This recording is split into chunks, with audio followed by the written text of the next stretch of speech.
Bom, boa noite para todo mundo. Ó, gente, hoje é a nossa última aula de conteúdo do curso. É a nossa aula. Ih, rapaz, que tá a aula 16, né? Tá errado. Pô, já comecei errando, gente. Foi mal, não é aula 16, não. Isso aqui para vocês é aula 14, né? É, aula 14, não é aula 16. Eu só anotei agora. Estou conversando com vocês mal tempão, não tinha anotado. É aula 16 porque... tá aqui 16 porque vocês lembram como eu falei, né? Duas aulas eu não dei esse período, na verdade, dois assuntos eu não estou cobrando esse período, que é de triângulo de Pascal e binômio de Newton. Então, se eu considerasse essas duas aulas, seria aula 16, mas aí, como eu tirei, então é aula 14, tá? Então, sim, é a última aula do conteúdo de vocês esse período. Só não sei se eu vou conseguir terminar o conteúdo hoje, porque talvez demande um pouco mais de tempo, mas então por isso mesmo eu separei tanto a aula de hoje quanto a próxima aula sobre esse mesmo assunto de relações de recorrência.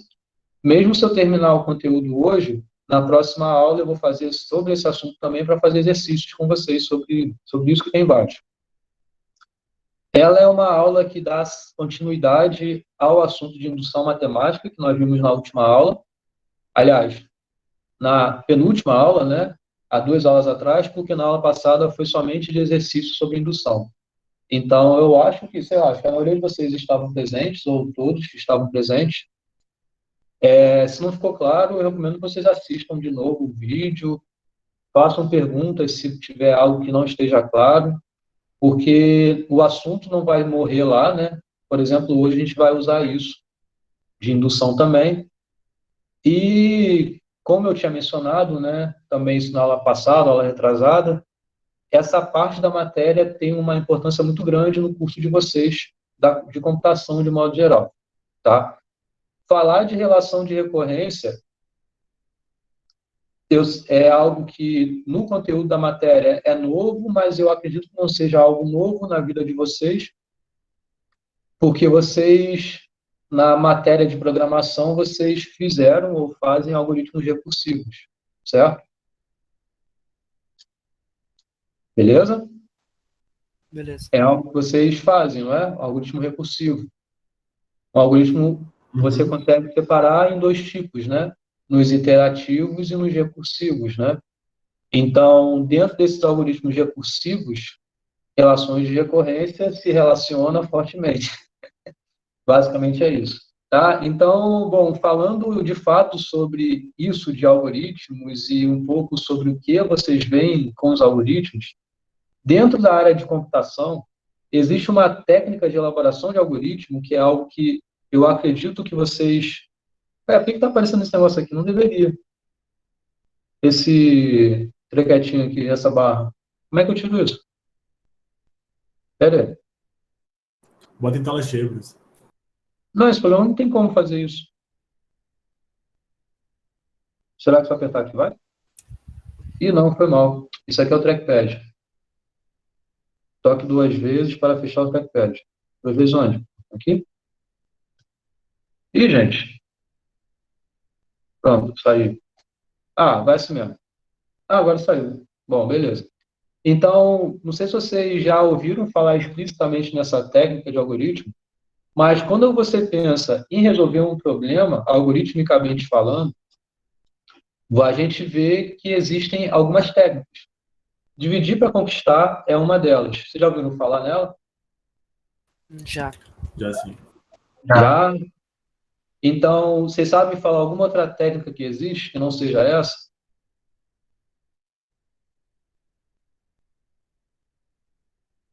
Assim como a gente vê aqui, né, nessa matéria técnicas de demonstração matemática, quando se fala em programação, também existem técnicas de design de algoritmo, de elaboração de algoritmo. Dividir para conquistar é uma delas. É um pouco sobre ela que eu vou falar nesse slide rapidamente, um pouco para motivar esse assunto aqui de relação de recorrência. Mas existem outros. Antes de entrar de fato nesse assunto, vou tentar, né, enumerar um pouco do que eu me recordo aqui. Dividir para conquistar é uma delas. Existe uma outra que vou botar em sigla, tá? Que é o método guloso. Já ouviram falar nela? Sim. Existe uma outra que é a programação dinâmica. Já ouviram falar dela? Uhum. Já? Vocês sabem separar essas três técnicas? Acho que o guloso, ele tem uma estratégia que ele pensa mais no agora, né? Tipo, ele olha pro caso seguinte e só. Não é isso? Isso aí. O...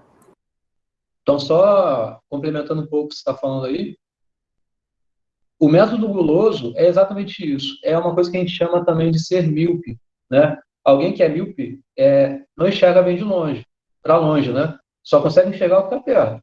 Isso é o guloso.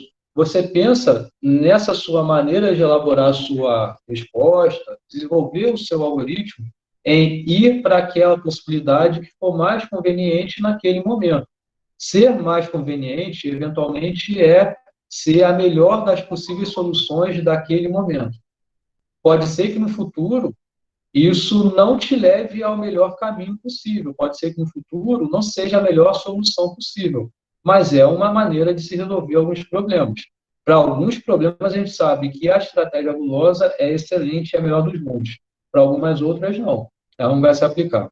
Vai ser uma resposta, mas não vai ser a melhor solução que você poderia ter encontrado. Tá? Isso é o guloso. Aí fala a outra que você ia falar, Matheus. Eu não lembro muito bem desse outro, não. Mas acho que a gente usa ele mais quando a gente tem problemas de... Tem várias possibilidades, né? Aí ele vai criando tipo que uma árvore, não é? E vai... Não, né? Não lembro Qual? tanto A desse. programação dinâmica ou a É, de conquistar que você está falando? a dinâmica. A programação dinâmica. Então, é tipo isso, parecido um pouquinho com isso. Aproveitando um pouquinho esse gancho que você falou em várias possibilidades, criar uma árvore, né? Então, a programação dinâmica, na verdade, é o seguinte: para você resolver o seu problema que você tem aqui,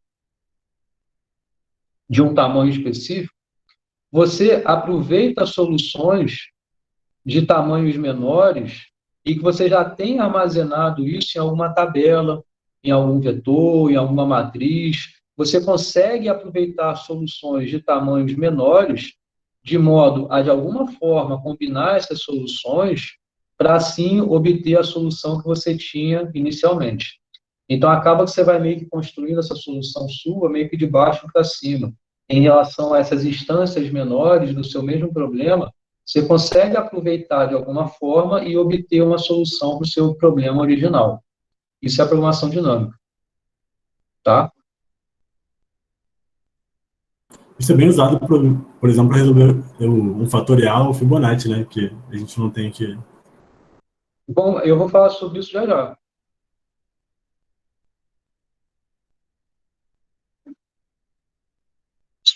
Agora, o que falta eu mencionar um pouco é sobre essa técnica de dividir para conquistar, tá? Ela é muito utilizada, na verdade, não somente nesse nosso mundo de computação, mas inclusive no mundo real, tá? E no dia a dia, né?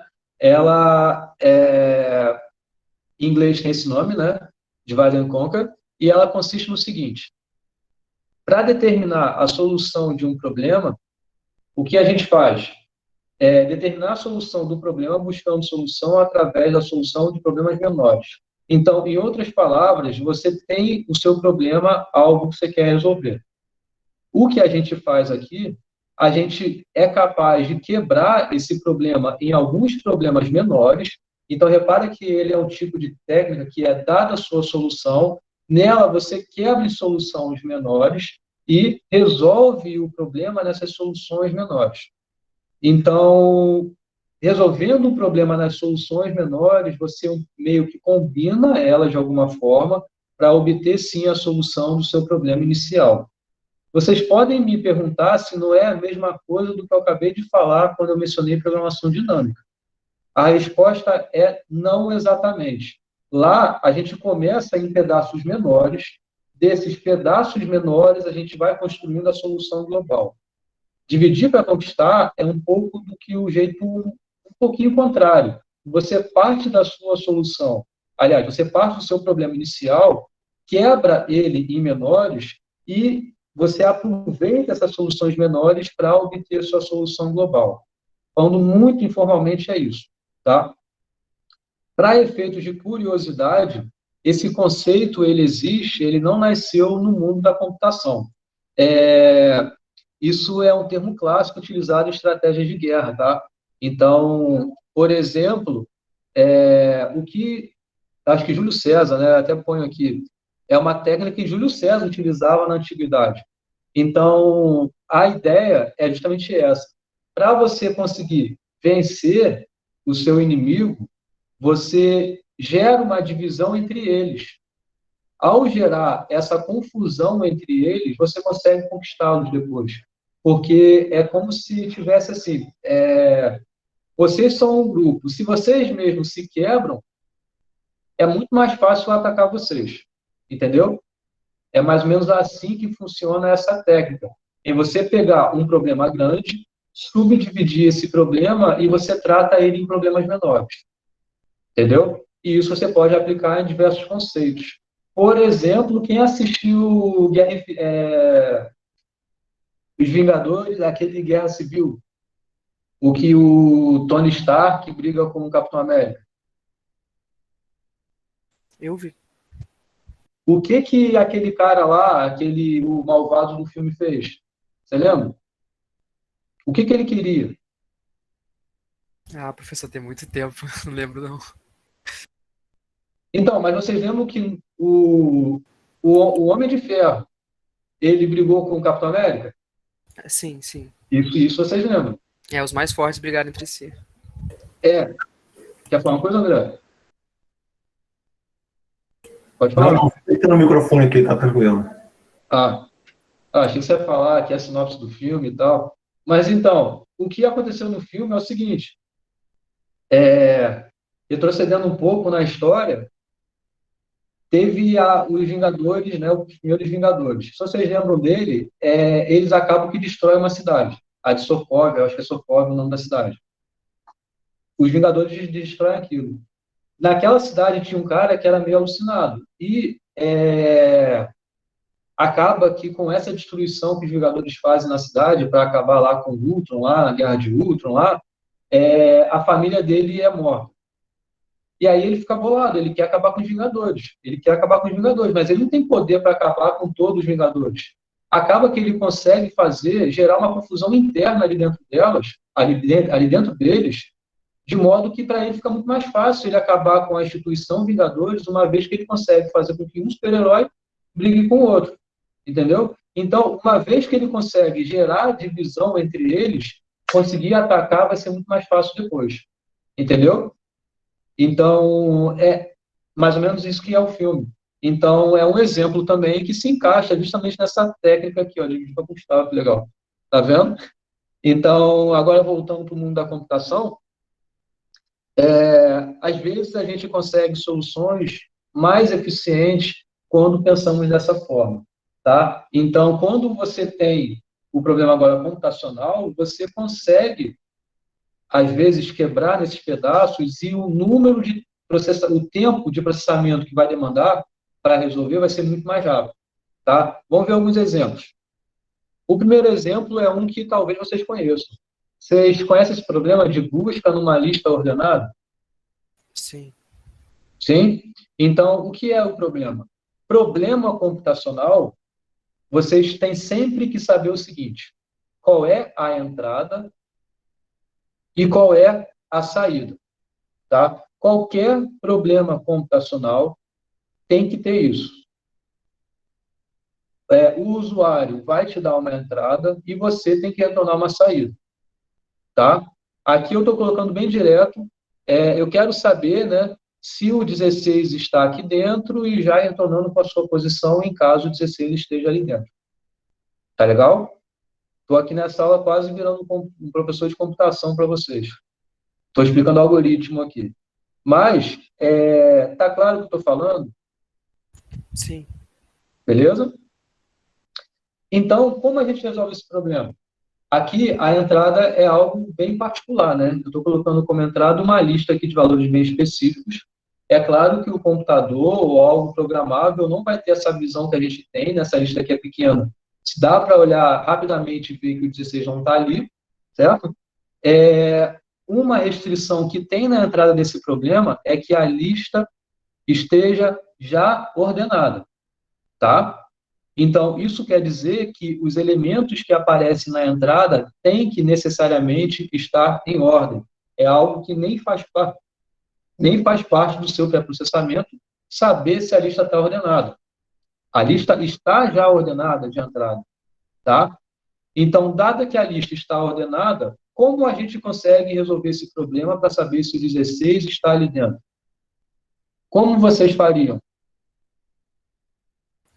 Eu iria criar um for para cada valor, e se aquele valor for igual ao que você quer, eu iria mostrar o índice daquele valor. Ok, você ia acabar quando? Acabar em que sentido? O algoritmo ia acabar quando? E acabar se ele encontrasse o valor. Caso ele E se ele não encontrasse, ele ia acabar quando? quando ele lê a lista toda. Certo. Então, isso aí. O que você está fazendo é algo que funciona, independente da lista estando ordenada ou não. Concorda? É igual, por exemplo, aqui vocês aparecem numa ordem, vamos supor que não seja na ordem alfabética. Não está na ordem, né, lexicográfica aqui do alfabeto. Mas eu quero saber se, sei lá, Isaac está aqui dentro. Então, o que eu poderia fazer? Olhar um por um. Se não está numa ordem alfabética, no pior caso, eu só vou concluir lá no final, no último elemento, porque o Isaac não vai estar, ou o Isaac vai estar na última lá posição, certo? Então, é mais ou menos o que você está falando com esse for.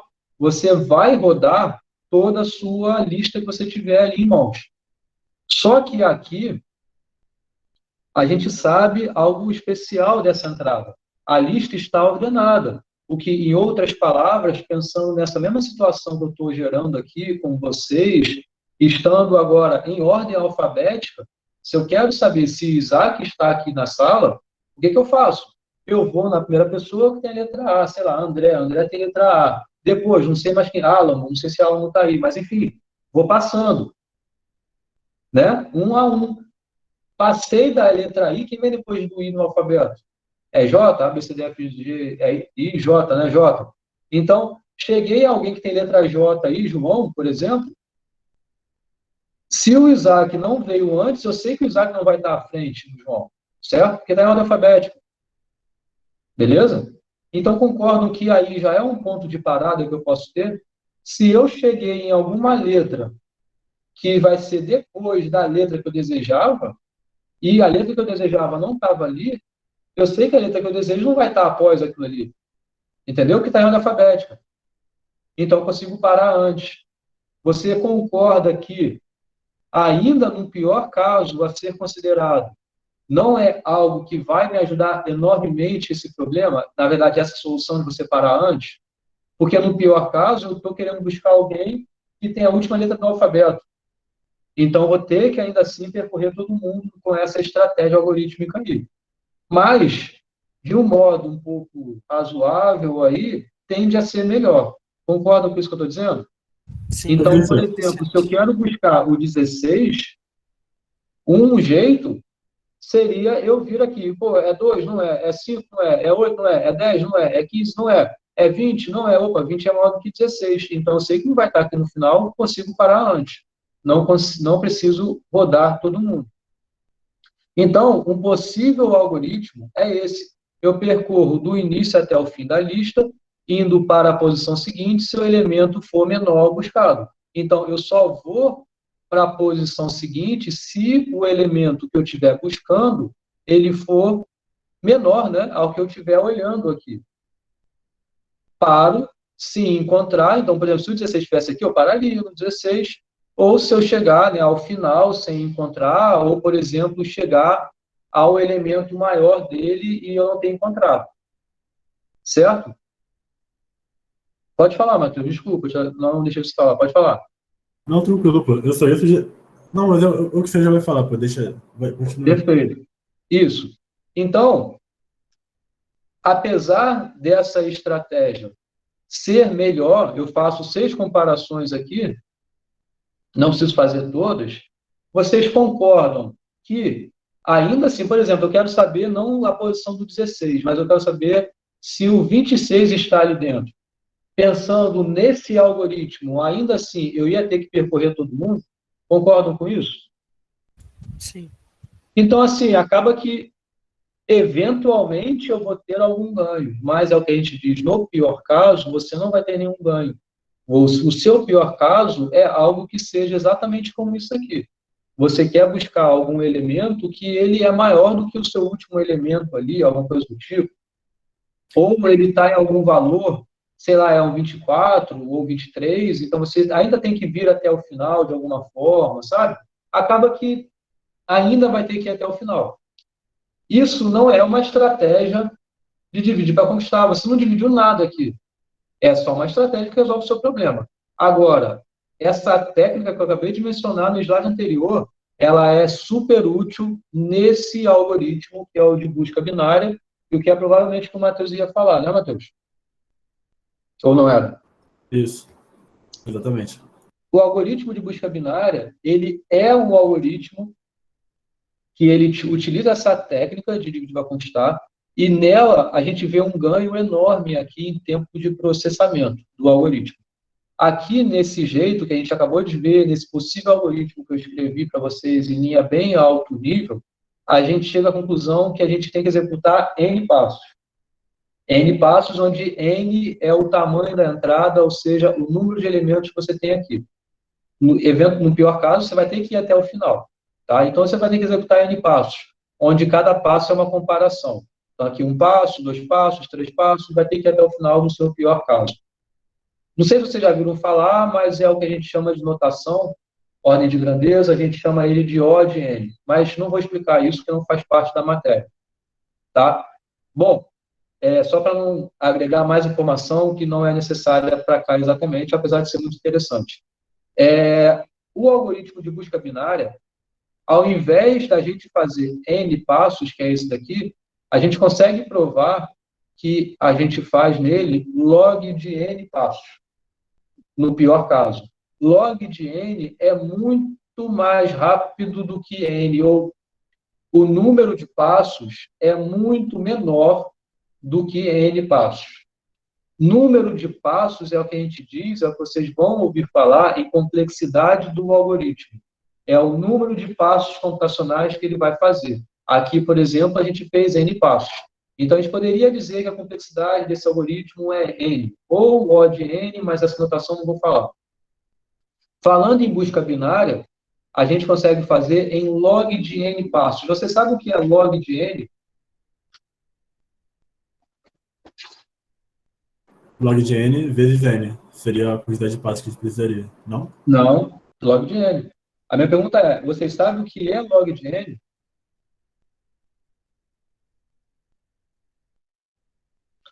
O que é log de, sei lá, log de 8? Posso até botar uma base aqui na base 2.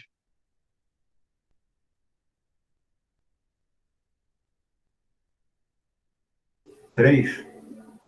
Por quê? 2 a 3 são 8. Isso.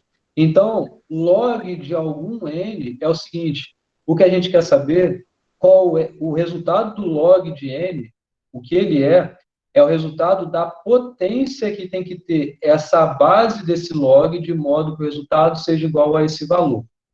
Então, o que a gente quer saber é 2 elevado a quanto é igual a 8, ou seja, então x é igual a 3. Então, o log do número, você vê que tem uma relação muito baixa em relação ao número que você põe aqui. Tá? Por exemplo, vamos mudar a base. Vamos botar log de 100 na base 10. Isso dá quanto? Isso era para ser um 100, tá? Log de 100 na base 10, dá quanto? 2. 2. Então, olha que interessante que é. Esse negócio aqui é algo grandão. O 100, se você for fazer o gráfico disso, o 100 está onde? O 100 está cá embaixo.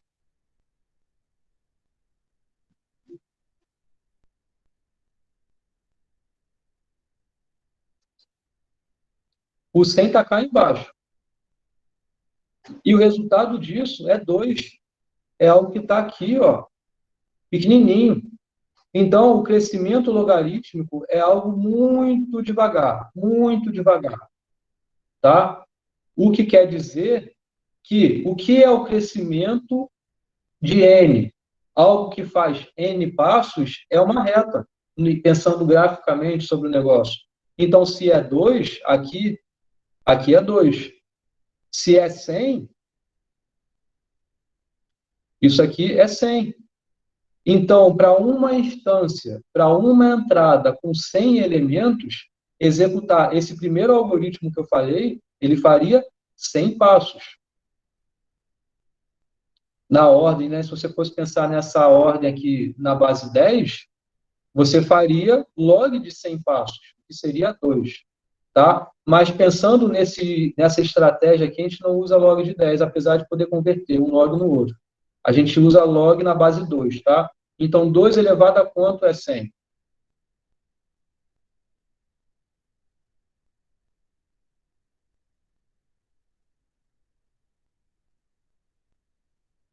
Alguma coisa entre 6 e 7?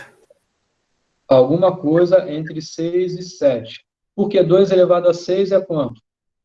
Deve ser 64, né? Isso aí.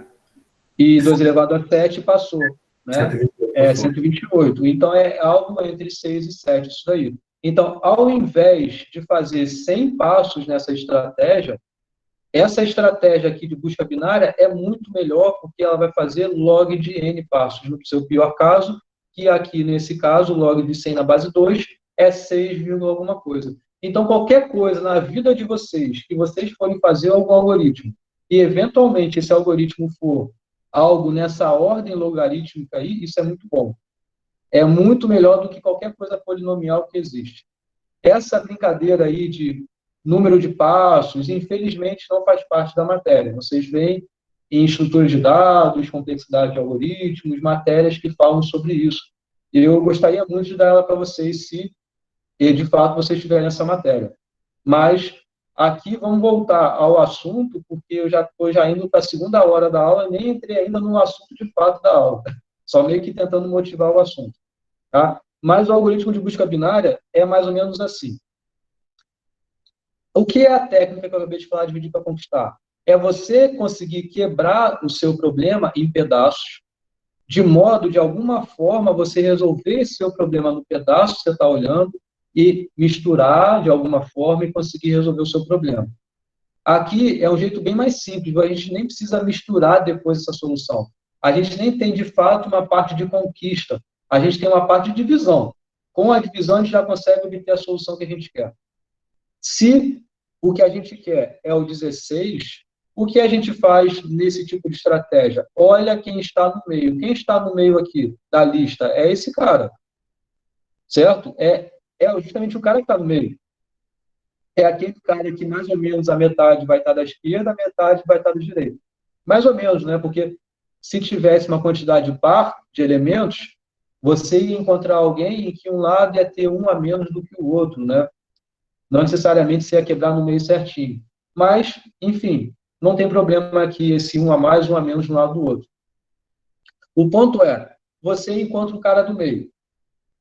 Você acessar na sua lista alguém do meio, você não precisa vir para o primeiro, para depois para o segundo, para depois para depois ir para ele. O seu acesso é direto. Tá? Então, você já sabe aqui que o seu elemento é o 10.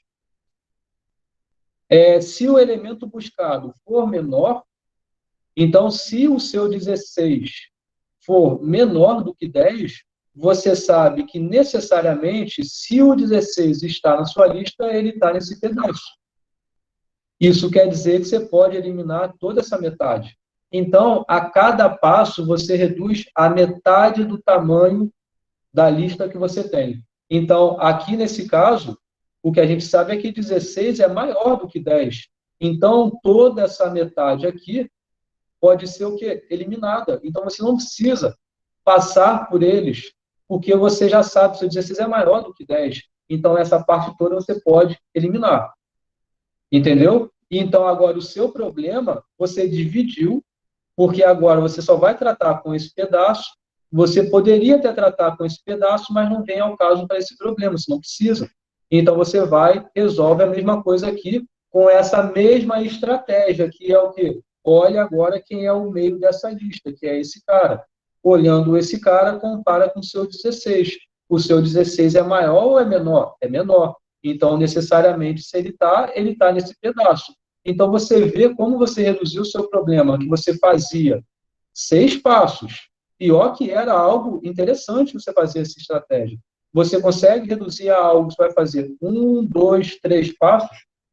Então, a cada passo você vai reduzindo ao meio o tamanho da sua lista, entendeu? Então, só vou ler aqui o que está, só para ficar completinho que eu esteja falando, tá? Então, o que é inicialmente? Veja quem está no meio da lista. Se o elemento que for buscado for menor, então descarte a segunda metade, porque o que você quer está de fato naquela primeira metade. E faça a mesma análise para a primeira metade.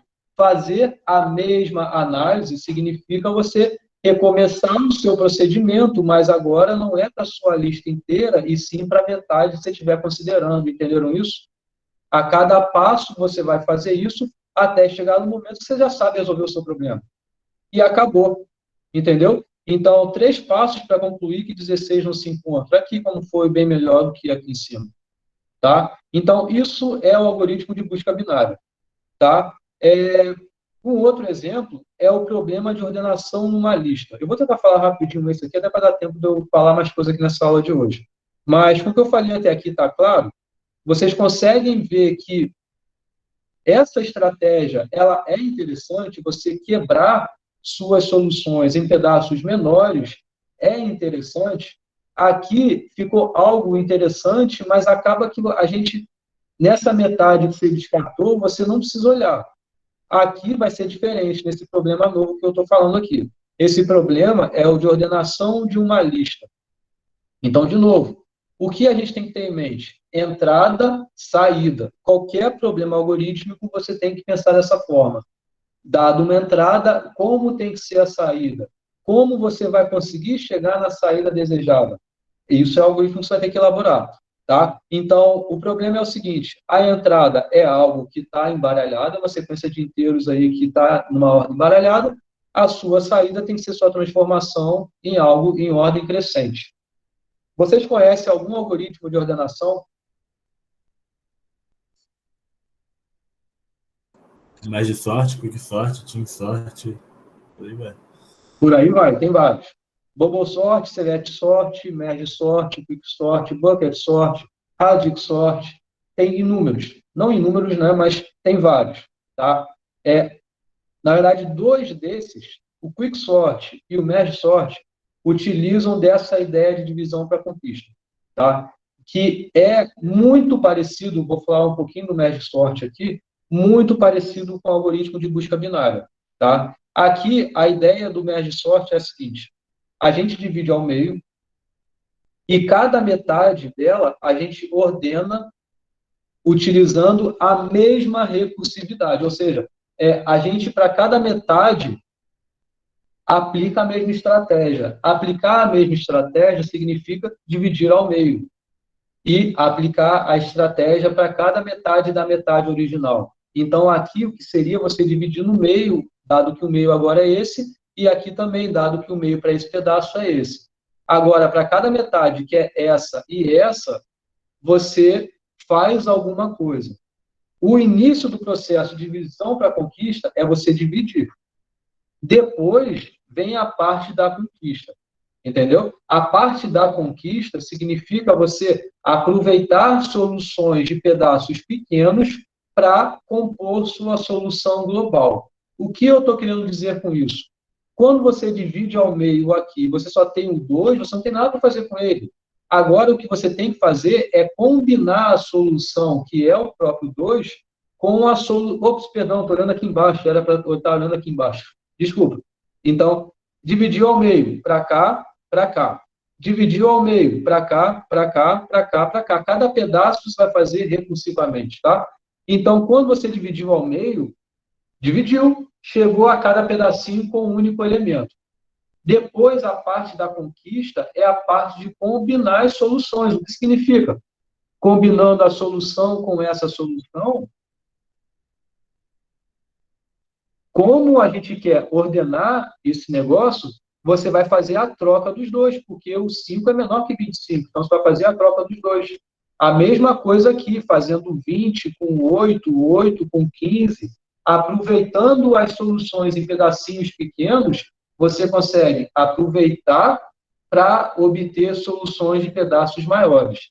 Isso é um poder enorme.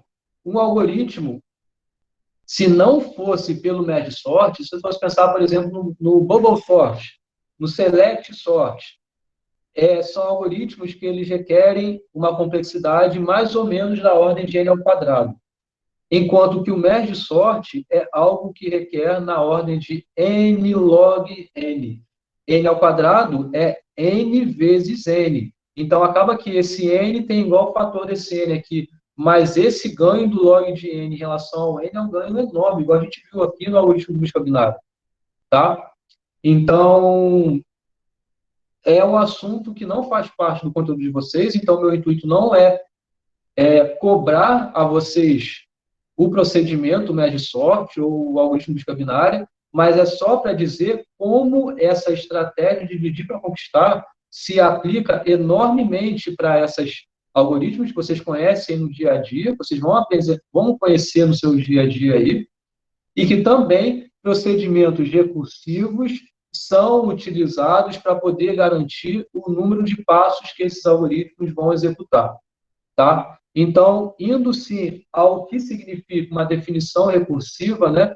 Porque tudo que é falado aqui utiliza essa definição recursiva quando se fala em aplicar o procedimento recursivo ou coisas do tipo.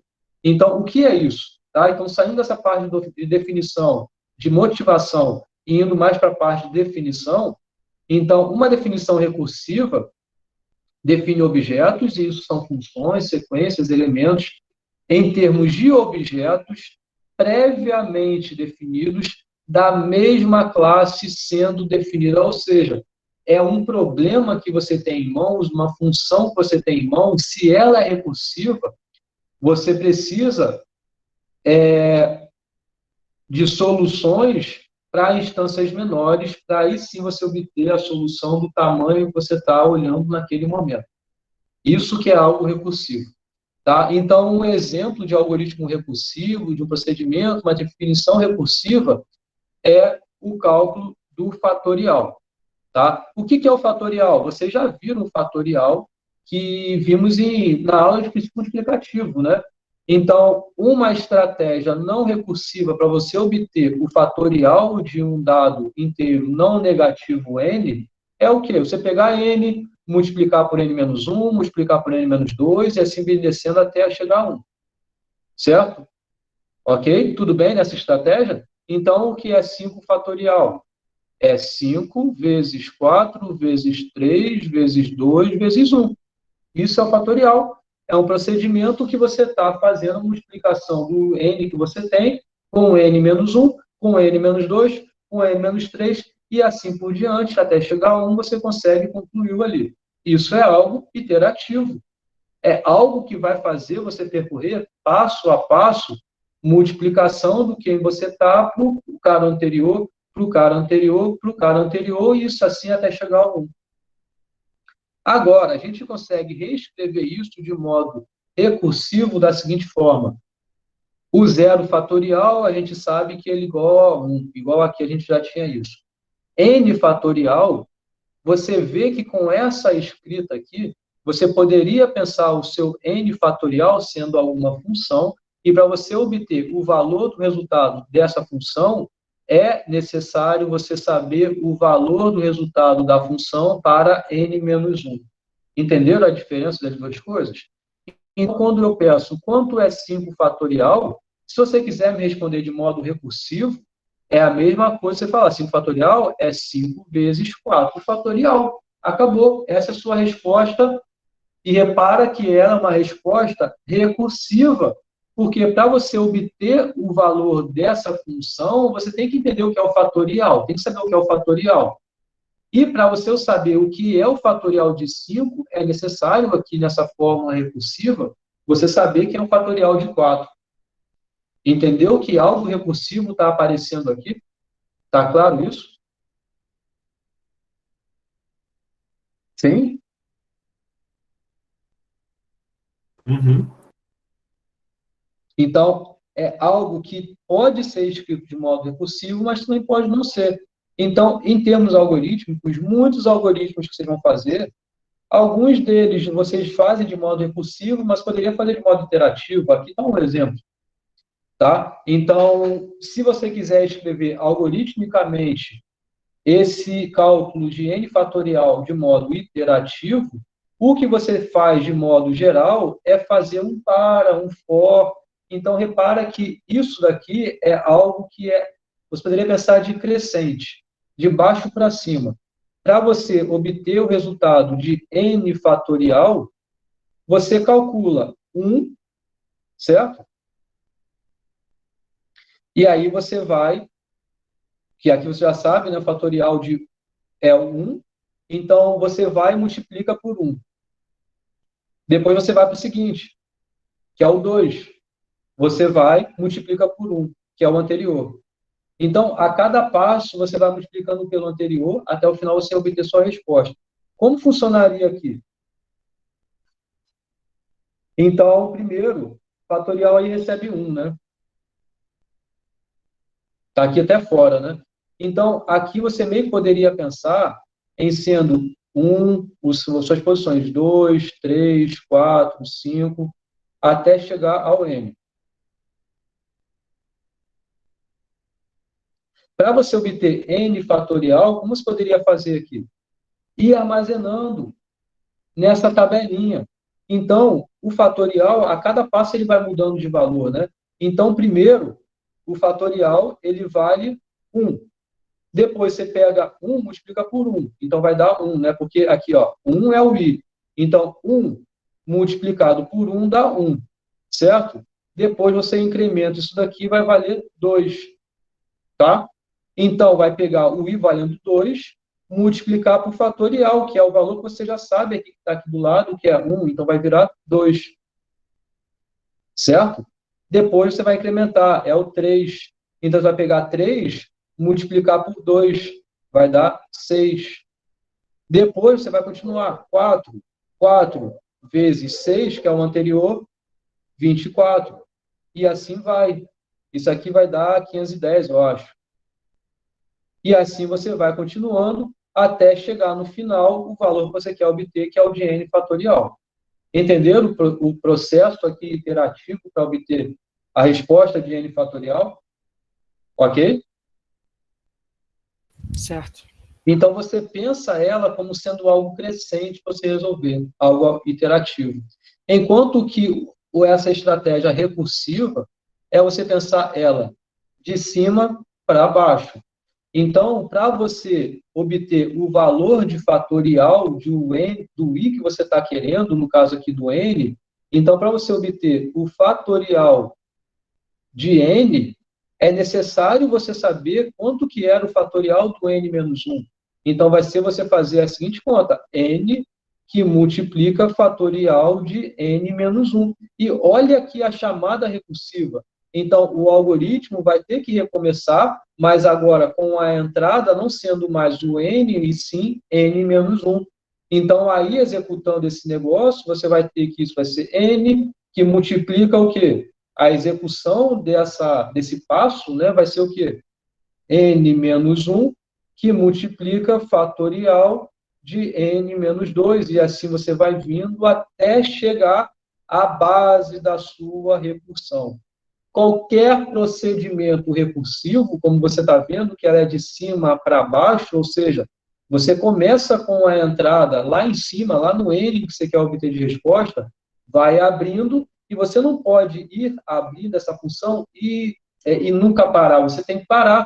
Você tem que parar na base da sua recursão. Qualquer procedimento recursivo tem que ter a sua base de recursão, a sua base da recorrência, algum momento de parada. O momento de parada aqui é quando você sabe já o valor. Você não precisa chamar novamente a função. Até porque se você chamasse e nunca acabasse, nunca ia acabar.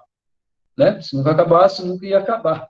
Entendeu? Então, a base é o momento que você sabe, ó, chegou na base, pode substituir. A base aqui é quando você chega até o fatorial de zero.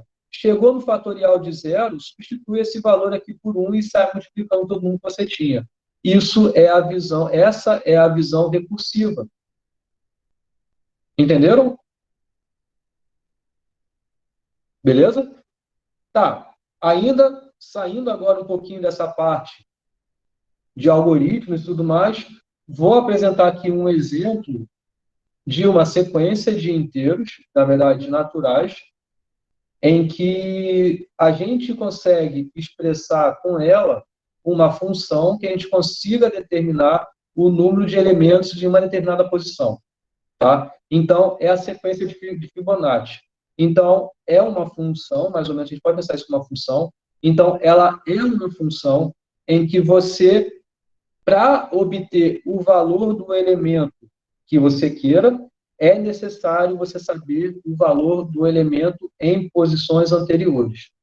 Então, uma sequência que ela é recursiva, ela tem que trazer essa recursividade no nome inerente a ela, entendeu? Tem que trazer isso com ela.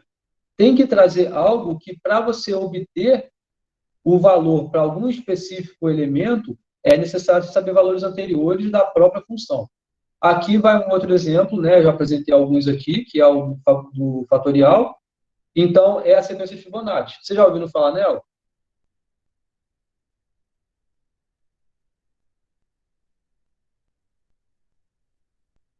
Sim? Tá. Que é o seguinte. O probleminha é essa de nascimento de coelhos numa ilha. Tá? Então, o objetivo é se determinar o número de pares de coelhos ao final de 12 meses, de modo que tenha as seguintes condições. Tá? Inicialmente, tem-se um único par de coelhos, um macho e uma fêmea, né, recém-nascidos. O par acabou de nascer. Todo mês, a partir do segundo mês, cada par de coelhos produz um novo par de coelhos de sexos opostos. Então, a cada mês, então isso é após o segundo mês do nascimento daquele parzinho inicial, esse par vai gerar o novo par de coelhos, na verdade, o novo casal de coelhos. O que a gente quer saber, e a gente tem outra restrição, que é nenhum coelho morre durante esse processo. Tá? Então, ao final de 12 meses, quantos coelhos vão ter? Aqui é o seguinte, a gente quer saber, é claro, o problema foi apresentado em relação a 12 meses. Então, e a cada mês, algo novo acontece. O que acontece em cada mês é esse nascimento de coelhos, a quantidade de coelhos que você vai ter no mês corrente, vai ser algo em função da quantidade de coelhos que havia nos meses anteriores. Então, esse procedimento, na verdade, esse problema, ele vai requerer, sim, algum procedimento recursivo para você saber responder a questão, que é quantos coelhos há no mês específico aí, que seja após os 12 meses, mas poderia ser depois de 130 meses, a quantidade de meses que você quiser, entendeu? Então, para a gente conseguir entender como é essa fórmula, essa função, essa geração de novos coelhos, qualquer coisa que você for fazer, que vai ser assim, vou explicar já já, como a gente obtém uma função recursiva para algum problema. Inicialmente, conseguindo resolver o seu problema para instâncias pequenas, para valores pontuais, básicos. Com isso, a gente vai conseguir encontrar alguma relação em que a solução do tamanho corrente vai depender de solução de tamanhos anteriores. É assim que a gente constrói um pensamento recursivo. Entendeu? É algo que, para você, uma vez que você tem a sua função recursiva, você faz ela de cima para baixo para você resolver, ou seja, de N, você vai abrindo para N-1, que vai abrindo para N-2, e assim até chegar à sua base, igual foi o cálculo do fatorial. Por outro lado, para você chegar à conclusão de qual é a fórmula recursiva, a gente pensa em exemplos pequenos até conseguir a maturidade, como essa relação que os exemplos pequenos estão ajudando para a gente obter de exemplos de tamanhos maiores, tá? Então, por isso que eu apresento essa tabelinha aqui, na verdade, esse gráfico, que a gente consegue verificar o que está acontecendo. Ó, então, isso aqui é o primeiro mês. No primeiro mês, só existe esse par de coelho, tá? Começou o primeiro mês. Terminou o primeiro mês, ainda só tem esse par de coelho. Porque é só no segundo mês que ele gera filho. No segundo mês, não existe somente o par que havia no mês anterior, mas há também o par que ele gera. Certo? Existe o casal que ele gera. Entenderam isso? Nos próximos meses, ele sempre vai gerar um novo par. Então, ele gerou aqui um novo par.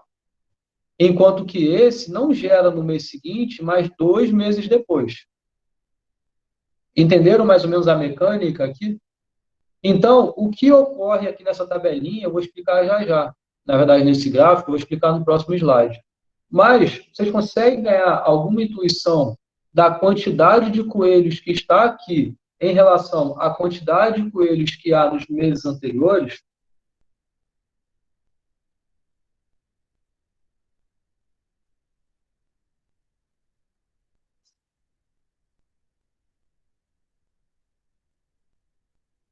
O seguinte, então, no primeiro mês, só tem esse par de coelhos, só tem esse casal, tá?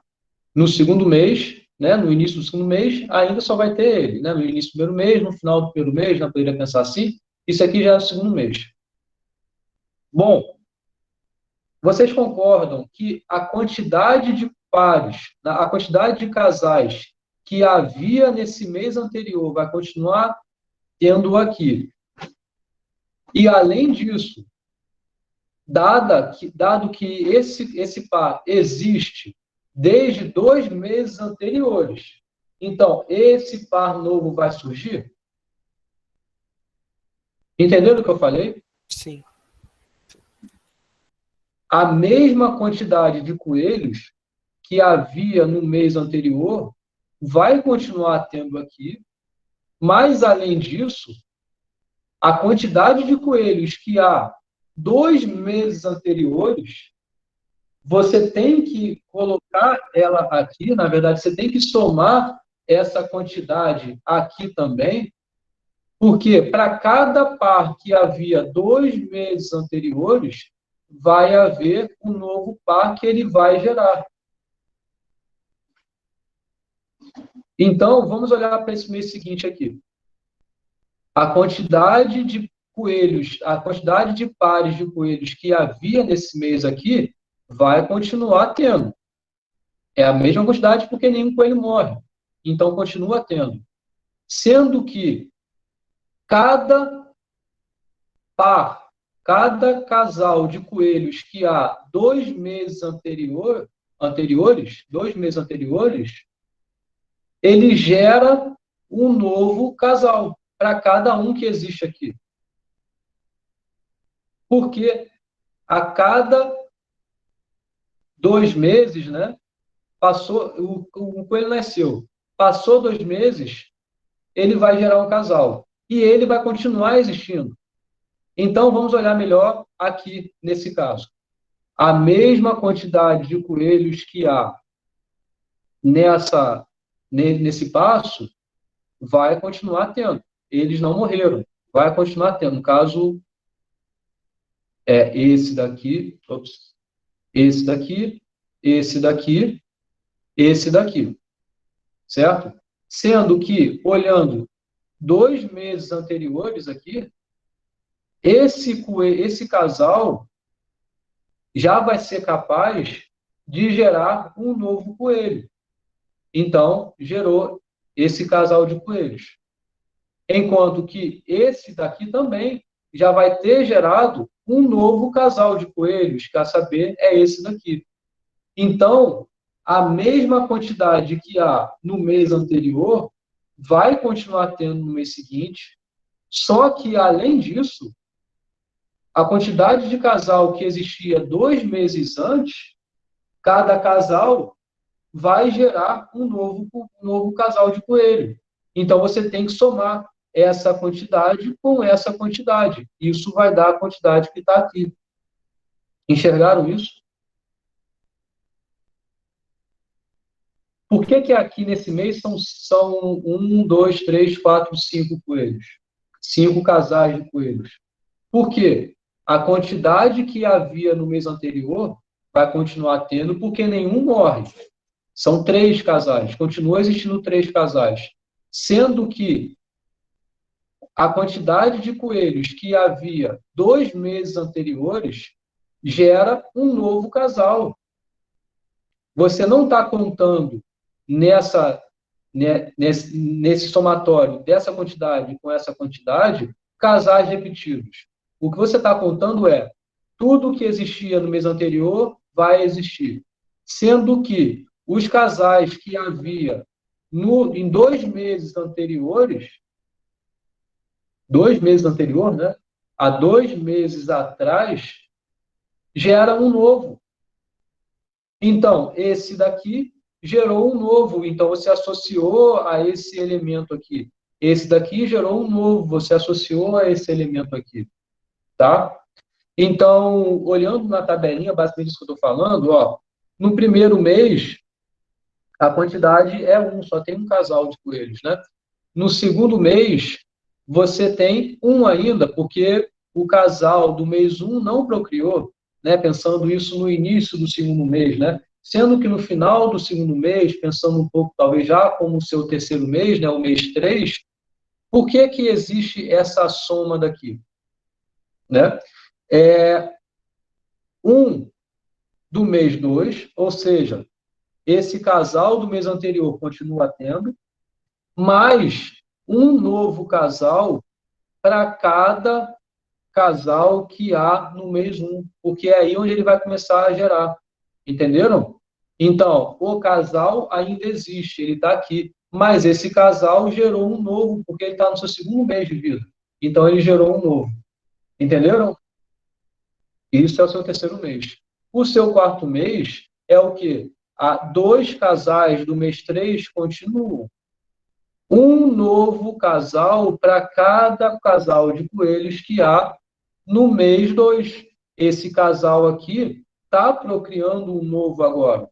Então, você vai e soma a quantidade que você tinha, que era 2, continua tendo, mais a quantidade que esse casal gera, que ele gera um novo 2 meses depois do seu nascimento.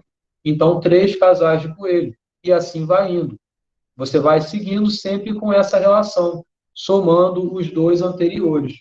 Então, chegando a algo recursivo, seja f de n definida recursivamente como sendo f de n o número de casais de coelhos que há no mês n.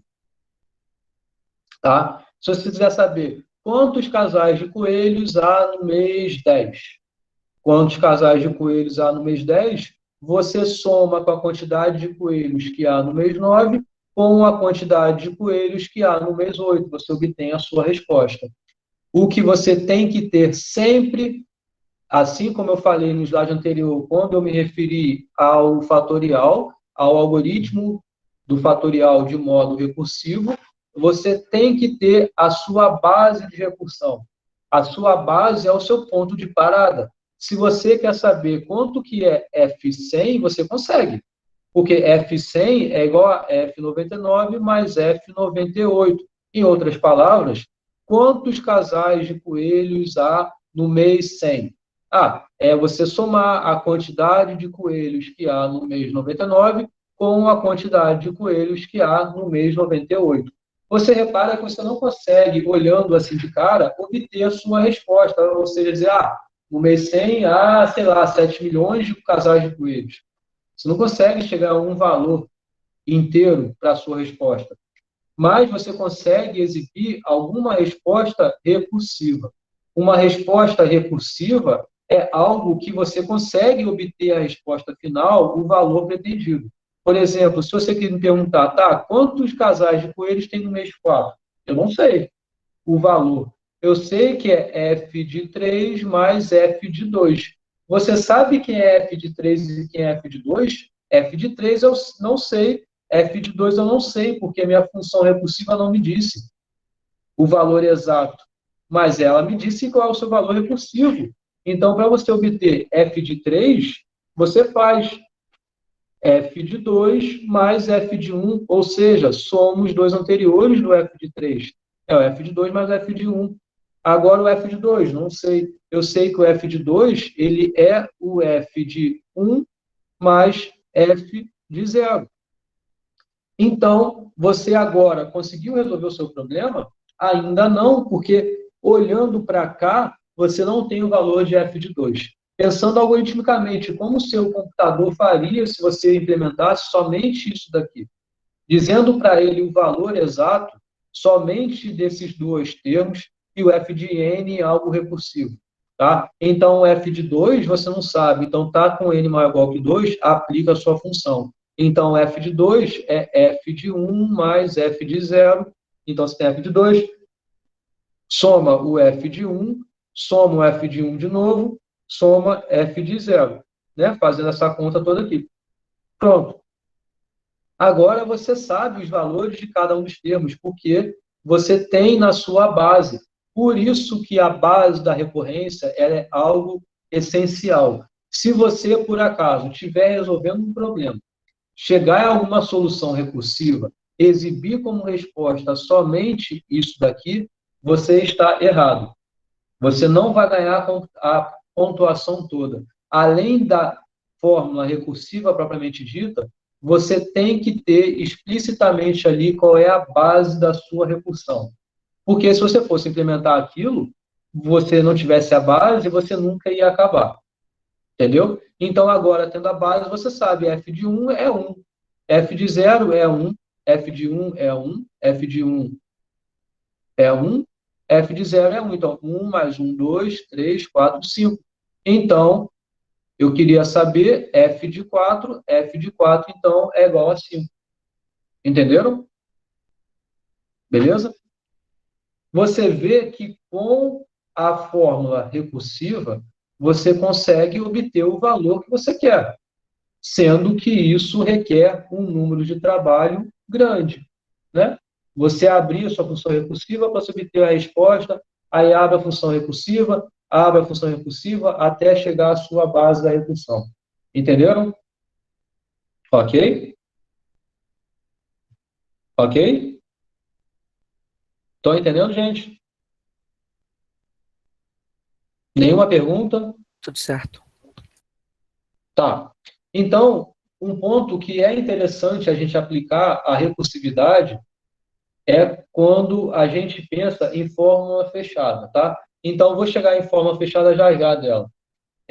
O que é uma fórmula fechada? Isso é até interessante para eu conseguir tratar isso daqui que está sendo cobrado. Deixa eu voltar aqui. Isso daqui é uma fórmula recursiva. Qualquer fórmula recursiva, você consegue chegar a uma expressão que é equivalente a ela, ou seja, para qualquer valor de n que você ponha, a fórmula recursiva vai retornar alguma resposta, mesmo abrindo essa recursão até chegar à base, substituir e obter um valor. Aquele valor que ele obteve, você consegue obter de uma outra forma, que é o que a gente chama de fórmula fechada. A fórmula fechada da expressão recursiva é uma fórmula em que, do seu lado dela direito, você não precisa saber quanto era o valor da função nos valores anteriores. Tá? Se eu lembro bem, porque isso eu vivo esquecendo, a fórmula fechada da sequência de Fibonacci, e é menos ou é mais? Alguém sabe dizer? Acho que é menos.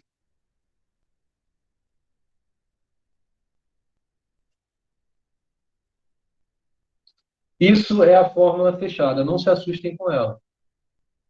Tá? A fórmula fechada para essa expressão recursiva aqui é essa daqui. Agora, o que é uma fórmula fechada? A fórmula fechada é algo que, para você obter o valor, me fala qual é o elemento que está na posição 100. Ou seja, você quer saber quanto que é f de 100. Você consegue. Aplicando aqui recursivamente, você vai conseguir obter o valor. Só que, olha como é demorado, né? Você precisa saber quem é f de 99, f de 98, f de 97 e assim por diante. A sua fórmula fechada, não. Olha como é mais simples. Apesar de, algebricamente falando, a conta aqui talvez seja até mais complicado. Mas é algo que o f de n não aparece aqui dentro. Você só pega aqui, substitui n por 100, bota uma calculadora qualquer e você tem sua resposta. Entenderam? Como uma fórmula fechada é muito mais interessante do que uma fórmula recursiva para esses fins aqui. Nossa, você está coçando dessa? Estou coçando aqui esse canto. Quando você quer obter o valor da sua função sem precisar chamar a sua função recursivamente. Então, quando a gente tem uma função recursiva, algo que eu vou querer de vocês no finalzinho da aula, não é exatamente agora, é como sair de uma expressão recursiva e obter a sua fórmula fechada. Isso é algo que a gente vai ver. Provavelmente não vai dar tempo de eu falar isso hoje. Na aula que vem a gente fala isso. Mas, uma coisa que é, nesse primeiro passo, no meio do caminho aí, entre uma fórmula recursiva chegar na sua fórmula fechada, vai ser o seguinte: eu apresento para vocês a fórmula recursiva, eu apresento para vocês ou a fórmula fechada dela, ou algum limite, algum valor aproximado da sua fórmula fechada. E eu quero que você prove para mim que, de fato, isto está correto. Isso é o que é pedido aqui. Então, aqui é dado a fórmula, né? Nesse caso, esse f de n é a função aqui de Fibonacci, tá? É dentro dessa mesma problemática aqui. Eu quero que você mostre para mim que o elemento que está na posição n da sequência de Fibonacci, só para recapitular, então, a sequência de Fibonacci é: o primeiro elemento é 1, o segundo elemento é 1, o terceiro elemento é 2, depois é 3, depois é 5, depois é 8, depois é 13, depois é 21, e assim vai por diante, tá? Então, você repara que eu obtive rapidamente os valores aqui, porque eu fui somando os dois últimos que eu tinha. 1 mais 1 é 2.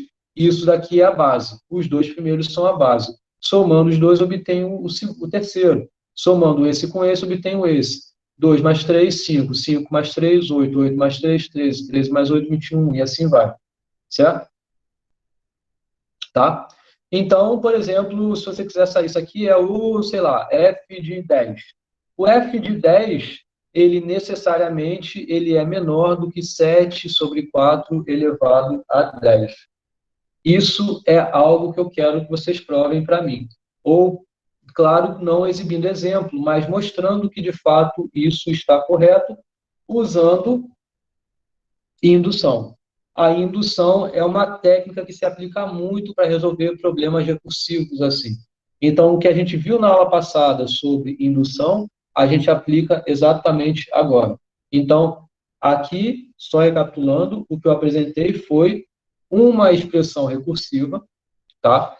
É claro que a gente teve esse primeiro trabalho que foi obter a expressão recursiva. Isso é o que a gente fez aqui. Usando justamente esses casos básicos, esses casos iniciais, a gente foi capaz, ou na verdade eu fui capaz de explicar isso a vocês, eu espero que vocês tenham entendido, como de que soluções de pedaços menores, de elementos, posições menores, você obtém elemento da posição corrente. Tá? Baseado nisso, eu apresentei para vocês aqui agora um limite do valor que você tem em qualquer posição na sua sequência. Tá? Então, eu quero que você mostre que f de n é menor que 7 quartos elevado a n. Para fazer isso, quando aparecer alguma expressão recursiva e pedindo que você mostre alguma coisa em relação a ela, mesmo que seja a fórmula fechada dela, como você vai fazer isso? É indução, tá? Então, fazer por indução, você tem que lembrar que tem as 3 etapas. Base, hipótese, passo. Base da indução é você verificar que a fórmula é verdadeira para o menor elemento possível do seu conjunto tratado. O seu conjunto é o conjunto dos naturais. O seu menor elemento natural é o 1.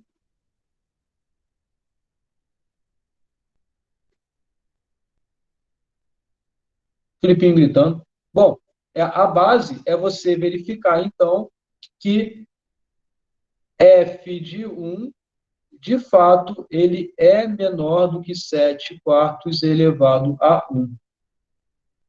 O que é f de 1? Voltando lá na sequência de Fibonacci, f de 1 é igual a 1, certo?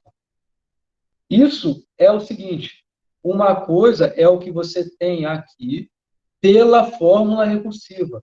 Você não quer mostrar que a fórmula recursiva é verdadeira. A fórmula recursiva já foi apresentada. A gente sabe, dado que a gente já encontrou lá, que f de n é igual a f de n menos 1 mais f de n menos 2, e os dois primeiros, sendo f de 1 igual a 1, f de 0 igual a 1. Tá? Isso foi a definição, na verdade, a construção que eu apresentei. Tem lugar que põe f de 1 igual a 1, f de 2 igual a 1, tá ok também. Só está estabelecendo o primeiro elemento como o primeiro elemento estar na posição 1 e não na posição 0. Mas não é indiferente para a gente aqui. Tá? O que importa é f de 1 é igual a 1. Tá? E, por outro lado, essa desigualdade é satisfeita porque 7 é maior do que 4, então, necessariamente, 7 sobre 4 é algo maior do que 1. Ok? Beleza? Ok a base? De novo, o que você quer mostrar não é que a fórmula recursiva é verdadeira, não é isso. Você quer mostrar algo em relação a essa fórmula recursiva. Aqui, no caso, você só quer mostrar que a fórmula recursiva satisfaz essa desigualdade. Então, é isso. Você já tem a fórmula recursiva, e é isso. Essa é a base, a hipótese de indução. Você vai supor, isso aqui não é K, é igual a I, certo? F de I, ele é menor do que 7 sobre 4 elevado a I, para todo I que vai de 1 até K. Então, você vai ver aqui uma aplicação da indução forte aparecendo. Algo que eu falei na aula sobre indução fraca, indução forte, eu espero que vocês lembrem disso, em que a indução forte, ela usa como hipótese, e é necessário esse uso da sua hipótese, valores satisfazendo a propriedade que você quer. Todo mundo que vem antes do K, que você toma, então é isso aqui que está dizendo na indução forte, é que essa desigualdade aqui, ela é verdadeira para todo o I que você pega indo do 1 até o K. Agora, você tem que fazer o seu passo. O seu passo, você quer provar que o F de K mais 1, ele é menor do que 7 quartos elevado a K mais 1. Ok? Tudo bem que com essa fórmula que você quer obter no final aqui? Ok? Onde tem N, vira o K mais 1. Basicamente é isso. Igual aqui na hipótese, onde tinha I, você colocava ali no lugar do N, certo? Indo do 1 até o K. Agora, olha o traquejo que aqui vai aparecer, que é um pouquinho diferente do que foi os exercícios que a gente viu na última aula. Aliás, um parênteses aqui, na última aula, eu acho que o último exercício, ou o penúltimo exercício, não lembro, acho que o último. O último exercício da última aula é um exemplo em que indução forte se aplica a algo que é uma fórmula recursiva. Então, eu acho que eu já botei o gabarito dela lá, então eu recomendo que vocês olhem esse gabarito da última questão que eu dei na última aula, e vocês vão ver que o que foi feito lá no gabarito é exatamente o que eu vou refazer aqui agora nesse exemplo. O que a gente quer mostrar é que essa fórmula aqui, na verdade, essa desigualdade, ela é verdadeira. Tá? Então, o que a gente tem em mãos é a hipótese, mas não só isso. Além disso, a gente tem a expressão recursiva. A expressão recursiva, como eu estava dizendo, ela é verdadeira. Você não tem que provar que ela é verdadeira aqui. Ela já é verdadeira. A gente sabe qual é a fórmula recursiva da sequência de Fibonacci. A gente obteve isso no slide anterior. Então, a gente sabe que o f de k mais 1 é igual à soma dos dois anteriores. Então, ele é igual a f de k mais f de k menos 1. A gente sabe disso. Agora, você vai aplicar a sua hipótese de indução exatamente para cada um desses termos que são termos anteriores ao f de k mais 1. Logo, a hipótese vale para esse e também vale para esse. Entende isso? Então, a hipótese de indução, a desigualdade vale para ambos, vale tanto para esse quanto para esse. O que significa a hipótese valer para f de k e para f de k mais 1? Significa você dizer que, na verdade, f de k ele é menor do que 7 quartos elevado a k, e f de k menos 1 ele é menor do que 7 quartos elevado a k menos 1. Entenderam? Isso que é você aplicar a hipótese. Nesses casos anteriores àquele que você quer mostrar na sua recorrência, a forma recursiva já vai ser verdadeira ali, você vai aplicar a hipótese de indução a eles. Então, o f de k ele é menor do que o 7 quartos elevado a k, f de k menos 1 ele é menor do que 7 quartos elevado a k menos 1. Você está aplicando a sua hipótese justamente nos casos anteriores àquele que você tem no seu passo. Entenderam? Então, você vê que não fica nada difícil, porque o que você tem que fazer agora? Você tem que mostrar que f de k mais 1 é menor do que essa conta. Você sabe que o f de k mais 1 é igual a essa conta, e essa conta é menor do que essa conta. Então, você tem que o f de k mais 1, ele é menor do que essa soma aqui, certo? Então, a conta que você tem que fazer é isso daqui. Essa conta tem que resultar nisso daqui. Entendem? Ok? Ok até aqui, gente? Explica o final de novo, que eu achei meio confuso. Onde você quer chegar? Eu quero chegar nisso. Ok? Certo. Tá? O ponto inicial aqui do passo é não somente você dizer o que você quer, mas você verificar o que é a sua fórmula recursiva. A sua fórmula recursiva é que f de k mais 1 é igual a f de k mais f de k menos 1. Você vê que a sua hipótese, ela vale tanto para cá quanto para cá. Ok? Porque k está dentro desse intervalo, k menos 1 está dentro desse intervalo. Então, a hipótese vale. A hipótese vale para elas significa, então, você dizer que f de k é menor do que 7 quartos elevado a k, e f de k menos 1 significa você dizer que isso é menor do que 7 quartos elevado a k menos 1. Tem a hipótese. De novo, isso aqui onde está k foi erro de digitação, é para ser i. F de i menor do que 7 quartos elevado a i, para i de 1 até k. Ok? Certo. Então, por isso, o que você fez foi f de k mais 1 é igual a essa soma. E essa soma é menor do que essa soma, porque esse termo é menor do que esse, por hipótese, e esse termo ele é menor do que esse termo, por hipótese. Ok? Ok. Então, o que a gente quer é concluir daqui e chegar até aqui. E aí, o que eu falo para vocês é, na verdade, assim como eu falei no início lá de indução, é você saber onde você quer chegar, é você, com isso, você conseguir te ajudar nessa conta. Porque você quer que apareça o quê? 7 quartos elevado a k mais 1, não é? Aqui tem k mais 1 na potência? Não tem. Tem? Tem k mais 1 elevado aqui? Não tem. Tem k menos 1. Então, o que você faz? Põe logo o que você quer. Então, põe logo o 7 quartos elevado a k mais 1 aqui na história e vê o que acontece. Ver o que acontece significa isso daqui, nesse caso. Então, colocando 7 quartos elevado a k mais 1 em evidência, o que sobra aqui? Aqui não tem k mais 1, tem só k. Então, é 7 quartos elevado a menos 1. Porque se você fosse fazer a distributiva de volta, você teria o quê? Aqui a potência, ó, K mais 1, menos 1, né? Porque você soma os expoentes, então K mais 1 dá aqui, mais menos 1, então dá menos 1. Então isso aqui dá K, voltou para cá, enquanto que o outro você tem K mais 1 somado a menos 1. Menos 2, perdão, somado a menos 2. Então, o que você vai ter aqui é K menos 1, tem de fato o que tem aqui. Entenderam? Na última aula eu fiz um exemplo que era assim. Eu falei no exemplo que era assim. Se você sabe que você quer ter isso, arruma um jeito de encaixar ele ali na expressão atual que você tem.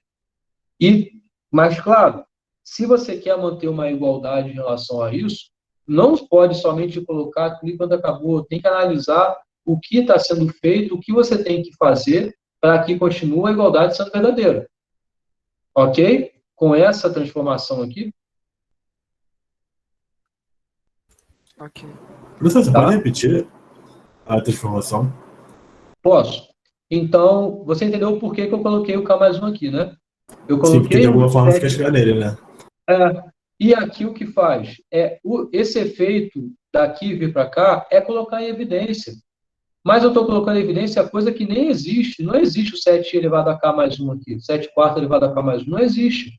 Então, por isso que aqui ficou elevado a menos 1 em relação a esse termo, e aqui elevado a menos 2 em relação a esse termo. Faz o contrário. Faz a distributiva para você obter de volta isso que você tem aqui. Aí você vai ver que vai dar igual. O que é fazer a distributiva aqui? É você pegar 7 quarto elevado a k mais 1, multiplicar por 7 quarto elevado a menos 1. Para esse primeiro termo. Depois a gente vê para o outro. O que é isso? É produto de mesma base. Você repete a base, soma os expoentes. O que significa somar k mais 1 com menos 1? É dar k. Dá exatamente isso daqui. Então, dá exatamente 7 quarto elevado a k. Então, para esse primeiro termo. Para o segundo termo, vai fazer parecido. Aqui, no caso, é menos 2, né? Menos 2. Aqui mais 1. Então, o que significa? Produto de mesma base. Repete a base, somos expoentes. K mais 1 menos 2 é K menos 1. Então, é justamente a potência que você tem aqui. Então, o que eu estou fazendo aqui, na verdade, é colocando coisas pensando mais à frente, pensando onde você quer chegar. Você quer que tenha um K mais 1 na sua potência. Aqui não tem K mais 1, aqui não tem K mais 1. Se tivesse, seria bonito, colocaria logo ele em evidência e pronto. Não tem. Então tá, com ele em evidência a si mesmo. Colocando ele em evidência a si mesmo, você tem que analisar de acordo com o que sobra. Entendeu? Isso que eu fiz. Entendi, valeu. Então, agora é continuar fazendo conta. Aqui, quando você tem algum número racional elevado a negativo, o que você faz? Inverte, né? Você inverte e eleva a potência que você tem aqui. Então, aqui é 1, né? Então, como é que fica? Fica 4 sétimo, invertendo aqui, elevado a 1. Aqui é a mesma coisa. Inverte, fica 4 sétimos, elevado a 2. Isso é a propriedade que a gente sabe dos conjuntos numéricos. Então, o que eu recomendo, se tiver algo escuro essa parte, volte lá na aula que tem no YouTube sobre teoria dos conjuntos e coisas do tipo.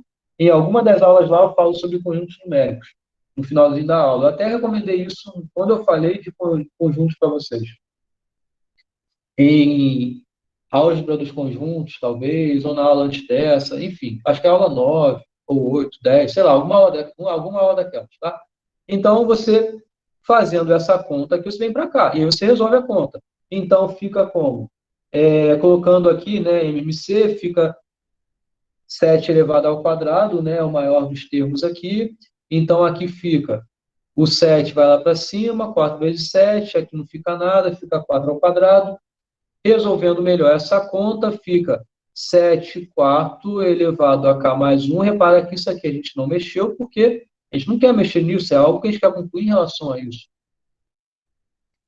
E aqui ficou 44 sobre 49, tá? O que a gente tem que observar agora? 44 sobre 49 necessariamente é algum valor menor do que 1. Concordam com isso? É um 0, alguma coisa?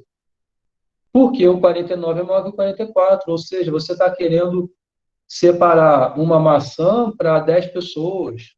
Então, a quantidade que você vai ter vai ser, no final, menor do que uma unidade. Então, aqui é a mesma coisa, né? Essa multiplicação de algo que é entre 0 e 1 por algo que é o seu valor, a resposta disso é que esse valor aqui, ele necessariamente ele é menor do que esse valor aqui. Entenderam? Por quê? 44 sobre 49 é menor do que 1. Então, necessariamente, essa multiplicação é menor do que esse termo aqui. Poderia até botar um vezes 1 aqui. Entenderam? Esse termo é menor do que esse, então a desigualdade continua sendo mantida. Ai, caraca. E é do lado de fora que está passando. Vocês já tiveram isso? Quando coça a orelha, é que estão falando de você, né? Quando coça o nariz. É dinheiro que está chegando? Toma, Tá É porque eu tô funcionando? falando bem, professor. Tô falando bem do senhor e tá coçando o nariz. Deve ser. Então, é o lado esquerdo. É o lado esquerdo. Então, deve ser, né, o lado do coração, né? Deve estar falando bem. Então, o que está sendo feito aqui é justamente você garantir que f de k mais 1, que, na verdade, a gente já tinha visto, ó, f de k mais 1 é menor do que essa conta aqui. Isso daqui é igual a isso, que é igual a isso, que é igual a isso, que é igual a isso. Então, f de k mais 1, a gente concluiu que é menor do que isso daqui. Mas o que a gente quer chegar é que f de k mais 1 é menor do que isso, e não está igual. Se esse negócio aqui desse 1, essa conta aqui desse 1, ok, já daria igualzinho, mas não é. Mas por isso que a gente teve que garantir isso, que o 44 sobre 49 é menor do que 1. Então, com isso, sim, você consegue garantir que f de k mais 1, a gente já tinha visto que é menor que essa conta, e essa conta é menor do que essa conta, porque 44 sobre 49 é menor do que 1.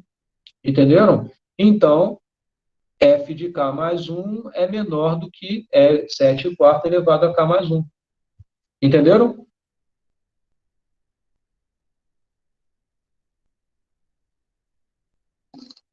Caraca, agora são dois lados. Mas fala, entenderam? Não entenderam? Quer que eu repita?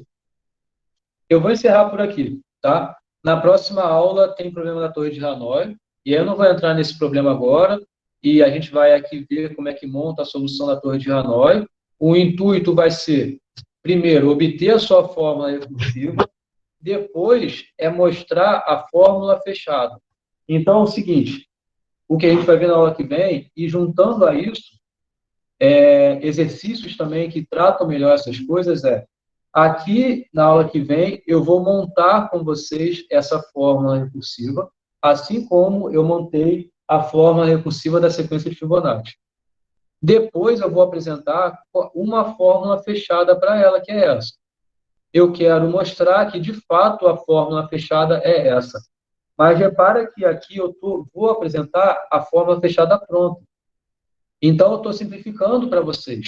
Eu estou apresentando, uma vez que você sabe qual é a fórmula recursiva, que é essa que está aqui, mostra para mim que a fórmula fechada dela é essa. Essa demonstração também vai ser por indução. Base, hipótese, passo, vou passar por ela, que a gente vai ver na aula que vem. Mas, depois disso, o objetivo vai ser outro. Dado, ou vocês obtendo a fórmula fechada, eu não vou apresentar a fórmula, dada, ou vocês obtendo a fórmula recursiva, eu não vou apresentar para vocês a fórmula fechada, mas vocês vão ter que retornar qual é a fórmula fechada daquela fórmula recursiva apresentada. Entenderam? Aqui, nesse passo, eu estou dando duas coisas. eu apresentei, na verdade, eu fui capaz de obter com vocês a fórmula recursiva, que é essa que está aqui. Apresentei para vocês a fórmula fechada. Nesse primeiro momento, eu quero que vocês mostrem que, de fato, essa fórmula fechada corresponde à fórmula recursiva apresentada.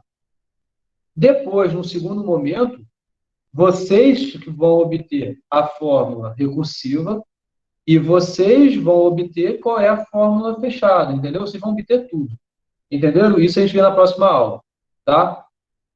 Só para antecipar um pouco o que faz concluir essa aula, na verdade, esse assunto aqui. Agora, voltando um pouquinho com o que eu acabei de falar aqui nessa demonstração, algo a falar, algo a perguntar aí de vocês? Algo a reclamar? Alguém não entendeu nada, gente? Pode falar, pô. Foi difícil? Não foi difícil? Foi uma aula que eu tentei Acho que numa motivar prova também vocês. vai ser um pouco Oi? difícil ter. Acho que numa prova vai ser um pouco difícil ter essas sacadas, tipo, de. Por isso que na aula que vem, assim como na aula passada, a gente fez bastante exercício sobre indução. Na aula que vem, eu vou fazer, na verdade, terminar esse assunto e fazer exercício. Então, por favor, cheguem na hora, tá? Que aí eu quero até as 7 horas no máximo ter terminado o conteúdo e depois fazer exercício. E não só isso, mas nas próximas aulas também, né, na quinta-feira da semana que vem, por exemplo, é só de exercício de relação de recorrência. Então, realmente, no cronograma, eu separei 2 aulas para relação de recorrência, para poder apresentar o conteúdo nessas 2 aulas, mas também a gente tem uma aula só fazendo exercício, tá? Então, é claro que, numa primeira vista, pode ser algo super complicado, mas que, na verdade, não é algo super complicado, não. O que vocês têm que ter é essa calma, na verdade, essa paciência em entender os casos básicos, os casos pequenos, para aí sim combinar essas soluções, você conseguir obter soluções de casos maiores. Isso é quando eu estou querendo obter uma fórmula recursiva, tá? Para obter a expressão recursiva é isso. É você tratar esses casos iniciais, conseguir de alguma forma obter alguma relação. É o primeiro momento. Depois a gente vê os outros momentos, que é trabalhar indução, por exemplo, e indução é algo que a gente já trabalhou na aula passada, e a gente vai continuar trabalhando isso também na próxima aula. E depois é uma técnica que eu vou ensinar para, dada uma fórmula recursiva, como obter a fórmula fechada. O método que eu vou ensinar vocês é o método de substituições regressivas. E aí, com esse método, vocês vão saber fazer de modo mecânico isso. Entendeu? Então, estou dando as ferramentas para vocês entenderem bem e fazer bem, entendeu? Essa aula custou um pouco mais de chegar no assunto, porque eu tentei motivar um pouco com essa parte algorítmica, né, que é interessante para vocês, tá? Mas o foco é obter expressões recursivas, é obter fórmulas fechadas, é saber provar que fórmulas fechadas correspondem a fórmulas recursivas apresentadas, tá? Esse é o objetivo principal da aula. E meu nariz não para de coçar. Caraca. Bom, alguma coisa para falar, gente? Professor, não relacionado ao assunto, o seu cronograma, você disse que no dia 29 não tem nada, que é o dia da Avião 6. Você vai ter aula nesse dia? Tem que ver. Deixa eu...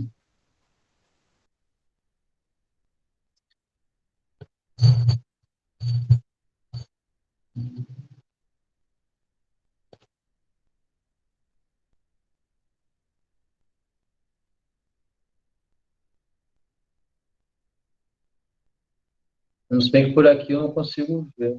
Ah, acho que eu consigo na aula. Se eu for lá na aula 0, né? Eu coloquei para vocês o cronograma, né? Eu coloquei o link aí no chat aí do cronograma. Ah, colocou? Deixa eu abrir aqui então.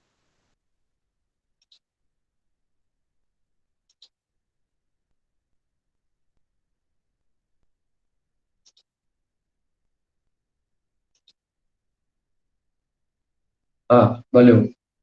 Qual dia? É 29. É sem ser a próxima quinta, a outra. Ah, eu queria passar para vocês, mas não consigo. Bom, mas enfim. 29. Não, não tem aula não. 29 não. Mas vai ter avião, né? Tem avião, Beleza. tá? Deixa eu só ver que dia é hoje, hein? Hoje é dia 15, né? A primeira aula de relação de recorrência está sendo hoje. Aí, na aula que vem, relação de recorrência, e depois, na aula 22, exercício sobre isso. 27, na verdade, é uma terça, ou não sei se é terça, né? Que dia? Hoje é quinta. Terça, quinta, terça. Na verdade, no dia 27, sim, eu vou propor me reunir com vocês. No 27, sim, 29 não. Tá? Beleza. A reposição, na verdade, acho que só um aluno pediu para fazer. Na verdade, não pôde fazer a primeira prova, então eu vou me reunir com vocês até para a gente fazer mais exercícios e tudo mais e ficar coerente para ver onde vocês também aí ficar em dia, tá? Beleza. Tá? Bom, então tá, gente. Mais algum comentário? Não? Nada não. Fechado. Então tá. Já já eu posto aí avião para vocês, tá? E tentem botar em dia, assistam de novo essa aula aqui, que é uma aula importante. Talvez vocês tenham ficado com dúvida, porque vocês não falaram muito, mas me perguntem qualquer coisa, tá? Terça-feira a gente continua, beleza? Tranquilo. Então falou. Boa Tchau, noite, gente. professor. Tchau. Boa noite aí.